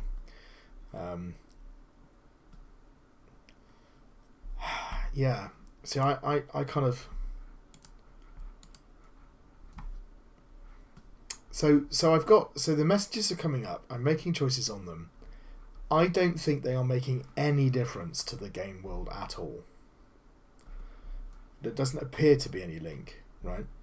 If when I said yes, I'll get rid of my uranium, and my uranium went down, then that would be one small example of it, right? So let's say that it does have one or two examples of it, right? A kind of sporadic examples. So what would a pass be? So that would pretty much be a pass, I think. There would be a few sparse or minor examples of where the story impacts the game world. Yeah. So I think what we have to do is the game is behaving as if that is happening. So I think we'll assume that is happening, and I'm happy to give them that. But I suppose I feel frustrated because, as we've said a couple of times now, there are so many ways you could have tied them together, right? It's be really, really easy to link them together. So, if you say you're not going to participate in nuclear research and then you build a nuclear research center, it should pick up on that, right? If my produce on one particular thing is low or running out, it should pick up on that. If my production of luxury goods was very low, then somebody else should come in and say, hey, we could provide you with luxury goods in exchange for your coal, or something. So yeah, it feels very frustrating they haven't done more, but yeah, I think at that level it's reasonable. Okay, so the next one is all about the agency and the decisions we're making. So first off, let's talk about the richness of structure. How many sort of branches are there in this sort of story? Yeah. So this does seem to me, I mean, I'm interested to see what the game notes say, but it does feel somewhere where that actually the game seems to be working quite well. There's definitely a common story that's progressing, but I've seen the alternative side of it here, right? So I appear to be on the other side of the negotiation table to where I was last playthrough. So is there anything in their game notes that kind of give any clues as to the sort of structure that they have? Yeah, so in the game notes they've included a what they call a greatly simplified tree of the first half of the story, which has quite a lot of different branching points in it, and as you rightly say, it pretty much diverges from whether you sign that treaty or not. Right, okay. And that seems to have a number of consequences that affect sort of the events that you get later on, and then each of those has a lot more sort of choices that then affect the conditions for other events showing up later. Right, okay. Yeah, so it feels to me like we've got quite a complex, interconnected set of things going on then. How extensive is it? Is there? I'm intrigued as to what their game notes actually look like. Have they done it as a graph, or have they done it as a description? So they have done it as a tree, but as they say, it's greatly simplified, and it's only the first half of the story, so it does make it a little bit tricky to judge. Although they have also linked us to a Google Doc with every event that can happen in the game in it. That is. Yeah, I did see that actually. Yeah. Okay. So it feels to me like we've got quite a relatively complex structure going on. Yeah, we'll accept that. I'm going to ramp up my nuclear armament. I think kind of we're on the bad guy side here, so I need to build some bunker towns. Yeah. Okay. So what would a good be for structure? So a good for structure would be several branching points, and I think we're actually beyond that, and possibly quite a way beyond that. So excellent would be a number of different branching points through the game, and I think we're comfortably there. Yes. The question is, prizeworthy is a network of branches and paths. So do we have some evidence of that? So do we literally in their graph they provided, is it a tree, or is there literally routes between the branches where you kind of rejoin previous things? You kind of. Well, here's the thing: in the graph they've provided, it's just a tree. However, because they have like a set of guaranteed events, which I think is what the tree represents, but then they have a number of other events that rely on choices that you have made throughout the other branches. Right. It feels like it might be sort of reaching towards that. Yeah. Maybe halfway between excellent and prizeworthy then. I do think they've certainly got a complex series of narrative events. That definitely is there. So, halfway between the two. Okay. And next off is the quality of those choices. And again, this is somewhat going to be linked to the sort of the information design. How interesting are the choices that we are sort of making narratively? So this is what we were sort of talking about, right? Our treaty with Volcavia has ended. That's interesting. Been our bestest buddies. Yeah. So we've already talked a little bit about the choices. We said right at the beginning, we don't know anything about these countries. We don't know about where they are even. We don't know what our relationship is to start. We don't know what their ideology is. Yeah. So I mean, and that would have been an interesting thing to have. Would be, if you had a kind of a list of countries with a list of with their ideologies marked, and then their relationship with you. That could be quite interesting. So I feel like I'm making a lot of choices fairly blind. There's also the fact that, as I said, they've confused together the communications and the actions into a single set of decisions. So in the previous run through, I made a decision without meaning to make the decision. I thought I was signing a treaty, and what I was actually doing was ceasing all nuclear weapons development. I'm going to decline. Yeah, and the consequences of your choices are somewhat obfuscated as well. Yes. So I think the choices are problematic. On the other hand, they're not plain calculations. Actually, that's not very helpful. But the ones where I get choices, it does give me a little clue about what's going on. And sort of like, do you want to side with this power block or this power block? Is kind of an interesting sort of choice, because you're sort of like, do I want to throw my lot in with this country or this country, which is going to be best able to protect me, which is going to oppress me the most, like in return. But the problem is we don't have that context with which that we're making the decision. That's right. So a satisfactory would be some interesting choices. A good would be some interesting choices and some attempts to manage the player's agency. So, some interesting choices. Yeah, are we there? What would a satisfactory be? A satisfactory would be some interesting choices. And what would a pass be? Yeah. A pass would be few interesting choices. Yeah. So, I am slow. I mean, having gone through it once, right, and having built up an idea about what Volcavia is the head of one power block, right, and they're generally the belligerent ones that believe in individual sovereignty. They're the right wing, effectively, aren't they? They're the kind of not even the right wing, the extremist states. I suppose you don't know whether they're fascist or communist, but they feel that way. So here's a question, right? How many superpowers do you think there are in this world? So having gone through this, my feeling is that there are 3. You are correct. Volcavia. No, but we are not one of them. Oh, that's interesting. Us, Volcavia, and Sepal, whatever they're called, those guys.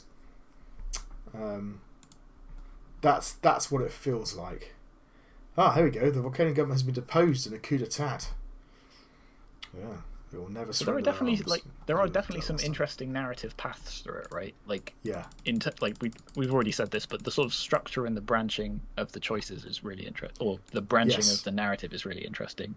The choices that we make that set it along those paths, I think some of them are quite interesting. Oh, hang on, here we go. Volcavia's launched thermonuclear missiles towards Nanuria. Well, we've been bestest buddies for a while. Oh dear.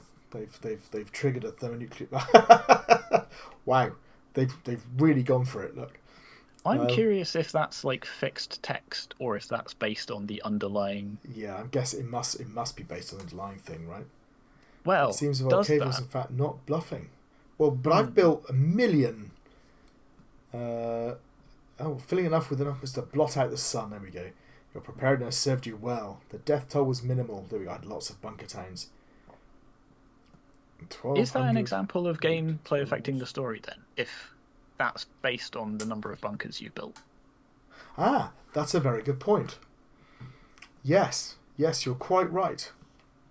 Yeah, that is a good. So, that is a. Shall we take just a very quick second? Yeah. I think we should, because you're quite right. If we're getting alternative, if the ending is altering based on our play, then yes, that is definitely an example. So that'd be gameplay to story. I think we gave it a pass, didn't we? I think we gave it a poor, actually. We were saying there was support for it, but no actual impacts. A pass would be there are sparse or minor examples of where the game world is impacting the story. So it's definitely there, based on what we just saw. So what would a satisfactory be? A satisfactory would be some examples. And the thing is, I don't know if it quite reaches that because there's so many other sort of bits of gameplay that are not seeming to have that impact. Yes. Yeah, I think halfway between, maybe, or I mean certainly at the pass. Certainly the pass. I think if it's the only impact it's having on the story though is the phrasing of the final sort of screen. I don't think it quite reaches up to satisfaction because it's not affecting the story events as we're going, from what I can tell. It's only the story events that affect the other story events we get. Yeah. Yep. Okay, sorry. So back to the quality of the choices.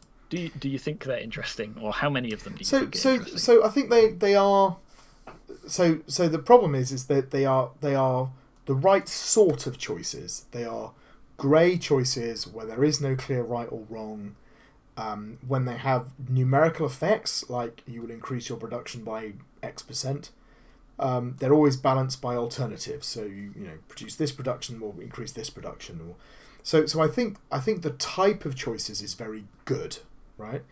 The instantiation of those choices is not good because I'm so in the dark about what's going on in the world. And actually, the longer I've played, the more idea I have about these countries and what their ideologies are. At that point, the choices start being more interesting, right? So I think that's why I'm struggling with it. Because, so here we are. Silbravia has sent a message. So now I know that Silbravia is one of these big power blocks. Broadly speaking, they seem to be, their policy seems to be one of containment and peace, right? So now this becomes an interest. So this is now an interesting choice, right? Do I provide troops or aid, or and this is an example of what I meant. So, this isn't a calculation. I'm making different decisions. I'm going to provide economic aid and I'm going to be a pacifist in this run through. I think. So that's why I'm struggling with it. I think is the foundation for interesting choices is absolutely there, but the lack of context is a real problem. So what would a satisfactory be? Satisfactory would be some interesting choices. So, yeah, I think based on what I just said, it probably meets that, doesn't it? I think you're right. What would a good be? A good would be some interesting choices and attempts to manage the player's agency. I don't know. I don't know if they're really doing that because it's all quite disconnected. I think probably I'm happy at the satisfactory level, but that feels like about as far up as we can push it based on the various connections that are working or not working. Oops, I clicked on nuclear research by accident.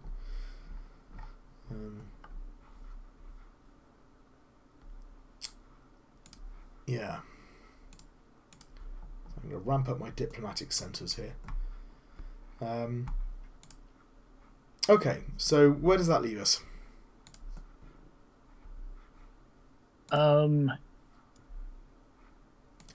So did we say some interesting choices for the choices? Yeah, I think satisfactory for the choices is kind of where we are.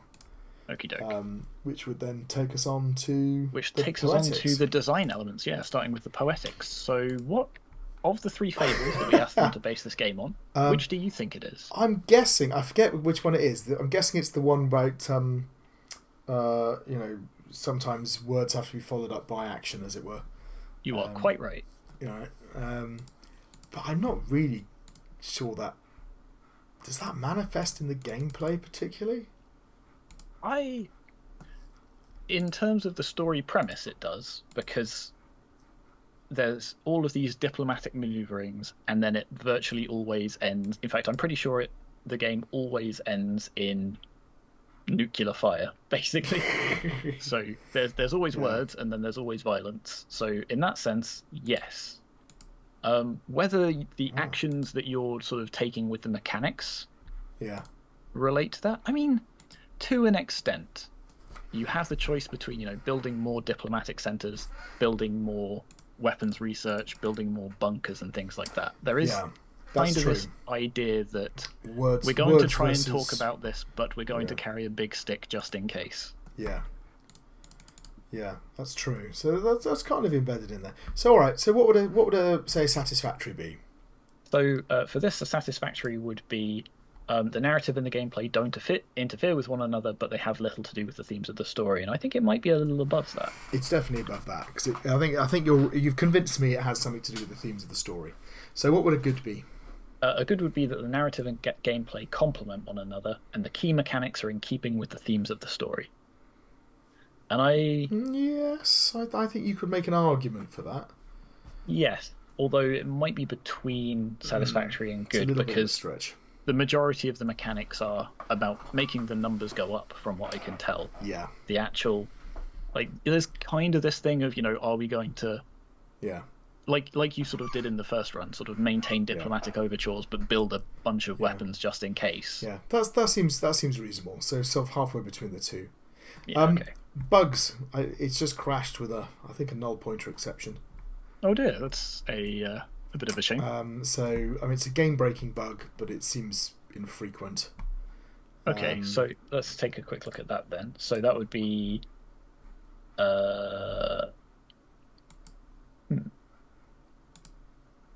So a good would be the game is reasonably complex and there are infrequent minor bugs. So I would say that's probably not exactly a minor bug, but if it's only come up once in this time, then it's... Yeah, that's probably fair. Okie doke. Cool, so that takes us on to pacing, I believe. So, well... It's difficult because we start with a nuclear exchange.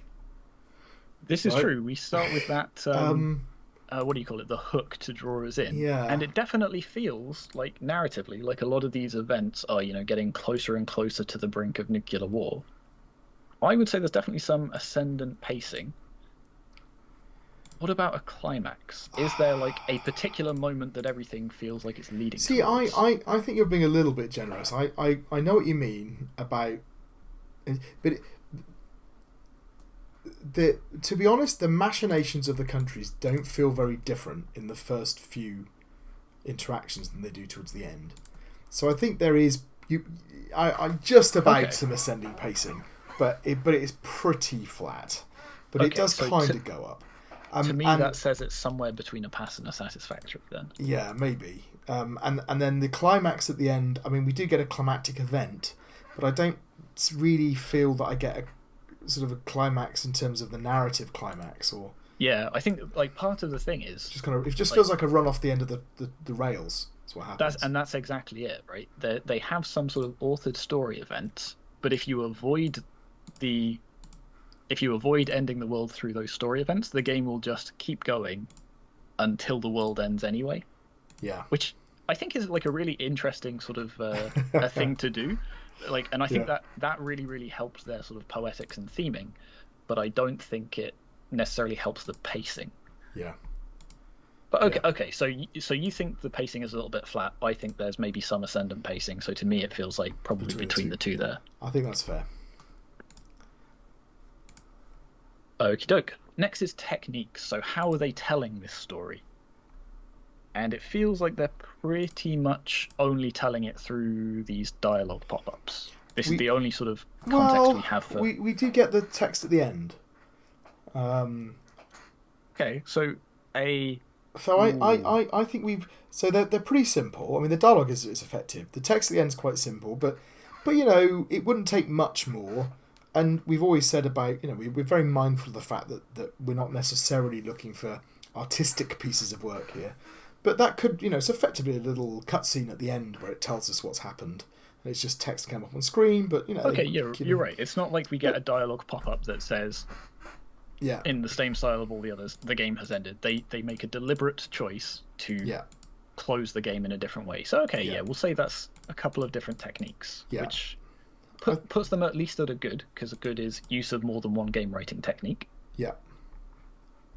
An excellent would be appropriate and consistent use of more than one technique. And I don't think they necessarily use the cutscenes consistently because they only use it at the end. Yeah. And the way that they're telling the story with the dialogue pop-ups, again, because of the sort of lack of clarity of information design and things like that, like we don't have a sense of who any of the countries that they're name dropping within those are, makes me think that it doesn't quite reach the excellent. But to me, it feels like it's a good at least. Yeah, no, I'd agree with that. I think it's a good. They've got the several methods. They use them just fine, but perhaps not as extensively as they could have done. So I think that's exactly right. Okay, and last but not least is feedback. So during the development, what did they say? we gave the students some feedback and asked them to respond to it. So they said the original intention was to have all countries operate more similarly to how they might in a grand strategy game like Civilization or Hearts of Iron. So no authored narrative, but an emergent narrative determined by the underlying statistics of the game. Yeah, which is a great game, but not what we asked them to do. Yeah, absolutely. Like, I love games like that. I really, really like emergent narrative, but because for this coursework we were specifically asking for a branching storyline, wouldn't have gone down well. So I think we were advised not to do this as the assignment specifically requires an authored narrative. Always good to do what you're asked to do. Yeah.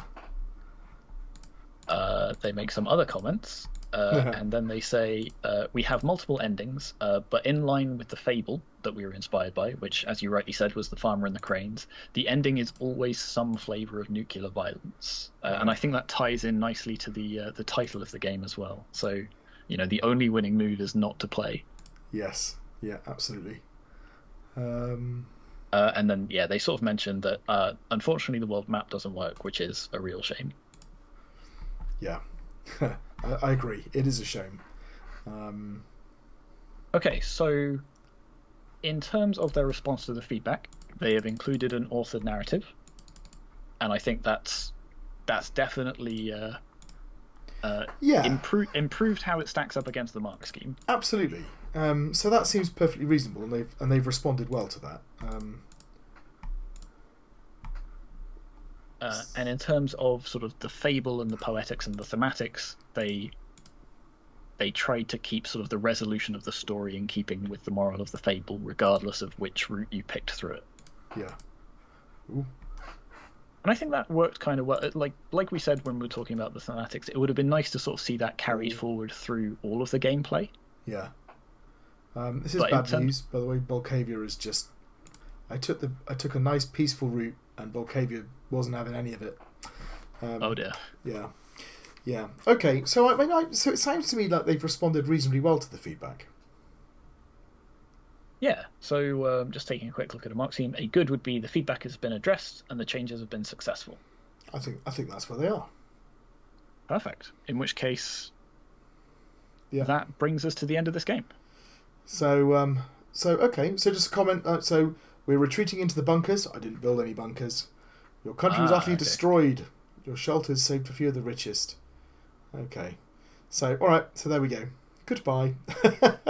Yeah. So I think in conclusion, obviously their ambition got ahead of them a bit with this game, but it had real potential, didn't it? I mean, it could have been really, really good if they'd been able to finish those last few bits. And I think what they really were missing was the feedback about the state of the other countries.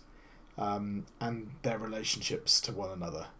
And if you'd had that with some sense of what the ideologies of those countries were, or even if you'd had some blurb at the beginning setting out those countries and pointing the current state of the world, right? Yeah, like tensions have been rising between the superpowers of Sylvania and Wallachia. Yeah, exactly. So I think a few minor things would have actually made a massive difference to the game, without having to get a complex world map working and all those other kind of things. So I'd be really interested to see if they continue developing afterwards. Yes, yeah, it sort of feels like a really good start at something, doesn't it? Okay, so I think that was our last game. Yeah. So, thank you very much for watching, and we will see you again in the next video.